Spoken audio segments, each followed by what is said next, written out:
MLC ఎన్నికల్లో BJP వాపును చూసి బలుపనుకుంటోందని మండిపడ్డారు కాంగ్రెస్ ఎమ్మెల్యే మధుసూదన్ రెడ్డి. కిషన్ రెడ్డి, బండి సంజయ్ నోటికొచ్చినట్లు మాట్లాడడం ఆపాలని సూచించారు. స్థానిక సంస్థల ఎన్నికల్లో కాంగ్రెస్ తన సత్తా చూపిస్తుందని అన్నారు.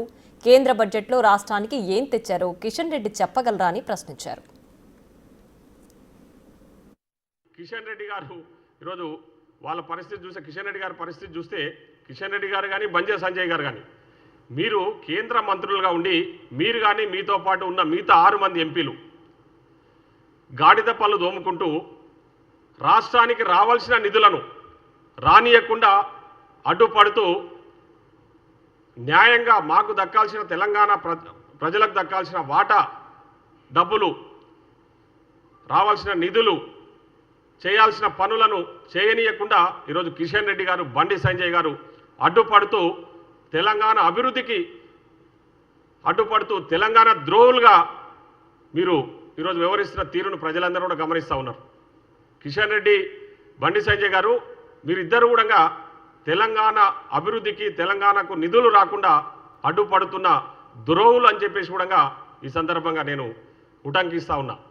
ఈరోజు ముఖ్యంగా మనకు రావాల్సిన మెట్రో రైలుకి సంబంధించిన నిధులే కానివ్వండి, అదేవిధంగా మూసీ రివర్ ఫ్రంట్కు రావాల్సిన నిధులే కానివ్వండి, ఇంకా ఎన్నో కేంద్ర ప్రభుత్వం నుంచి మనకు రావాల్సిన వాటా గురించి, మనకు రావాల్సిన నిధుల గురించి మా గౌరవ ముఖ్యమంత్రి గారు పదే పదే ప్రధానమంత్రి గారిని, మంత్రులను కలుస్తున్న విషయం మీకు అందరికీ కూడా తెలుసు. చాలా సందర్భాల్లో ఢిల్లీ పోయి వాళ్ళని కలిసి మా రాష్ట్రానికి మాకు దక్కాల్సిన వాటా మాకు కేటాయించండి అని చెప్పి చెప్తా ఉంటే, ఒక్క మంత్రి అంటే 2 మంత్రులు ఈ రాష్ట్రం నుంచి ప్రాతినిధ్యం వహిస్తున్న 2 మంత్రులు కానీ మిగతా ఎంపీలు ఒక్కడంటే ఒక్కడు తెలంగాణకు కావాల్సిన నిధుల గురించి ఒక్కరోజు మాట్లాడరు. ఎంతసేపు ఉన్నా ఇక్కడ కాంగ్రెస్ ప్రభుత్వం మీద ఆడిపోసుకోవడం తప్ప, ఇక్కడ కాంగ్రెస్ ప్రభుత్వం చేస్తున్న మంచి పనుల గురించి తప్పుడు ప్రచారం చేస్తున్నారు తప్ప, మీరు ఎన్నడూ కూడా రాష్ట్ర అభివృద్ధికి సంబంధించి రాష్ట్రానికి రావాల్సిన నిధుల గురించి ఒక్కరోజు కూడా కిషన్ రెడ్డి గారు ఈ రోజు వరకు మాట్లాడలేదు, బండి సంజయ్ గారు ఈ రోజు వరకు కూడా మాట్లాడలేదు.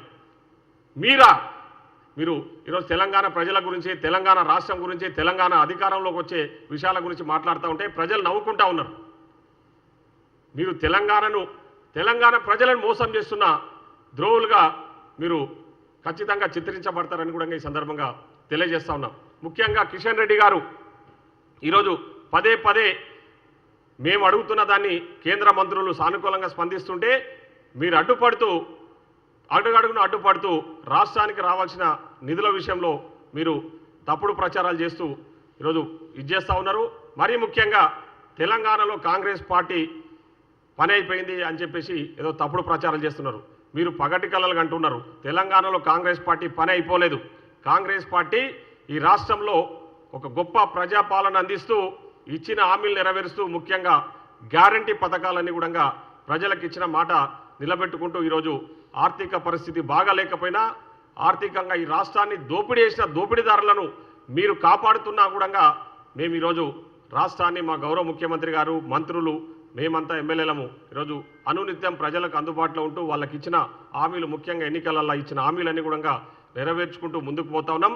ఈ 4 సంవత్సరాలకు కాదు, ఆ 4 సంవత్సరాల తర్వాత వచ్చే 5 సంవత్సరాలు కూడా ఖచ్చితంగా ఈ రాష్ట్రంలో కాంగ్రెస్ పార్టీ అధికారంలో ఉంటుందని కూడా ఈ సందర్భంగా తెలియజేస్తా ఉన్నాను. మీరు రాబోయే ఎన్నికలలో, మీరు లోకల్ బాడీ ఎన్నికల్లో కూడా ఏదో మేము ఉరుకులాడుతూ ఉన్నారు, కానీ లోకల్ బాడీ ఎన్నికలలో మేము 99% వార్డు మెంబరు, సర్పంచ్, ఎంపీటీసీ, జెడ్పీటీసీలు కూడా కాంగ్రెస్ పార్టీ గెలవబోతా ఉంది. అదేవిధంగా వచ్చే అసెంబ్లీ ఎన్నికలలో కూడా నేను ఈరోజు చెప్తా ఉన్నా, గాంధీ భవన్ సాక్షిగా బీజేపీ పార్టీకి వచ్చేది 3 నుంచి 4 సీట్లు తప్ప అంతకు మించి రావు. మీ పగటి కళలన్నీ కూడా మీ కళలన్నీ కూడా పగటి కళలనే మిగిలిపోతాయి.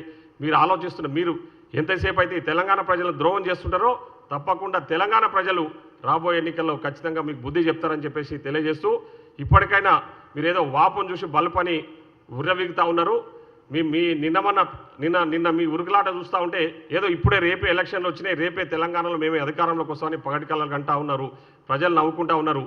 ఇప్పటికైనా మీరు కిషన్ రెడ్డి గారు, బండి సంజయ్ గారేమో కరీంనగర్ గల్లీలలో రాజకీయాలు చేస్తున్నారు, ఈయననేమో సికింద్రాబాద్ గల్లీలలో రాజకీయాలు చేస్తూ రాష్ట్రాన్ని విడిచిపెట్టకుండా పోయి మీ ప్రధానమంత్రి దగ్గర, మీ మంత్రుల దగ్గర కూర్చొని రాష్ట్రానికి రావాల్సిన నిధులకు సంబంధించి, రాష్ట్ర అభివృద్ధి గురించి మీరు పని చేస్తే బాగుంటుందని చెప్పేసి హెచ్చరిస్తూ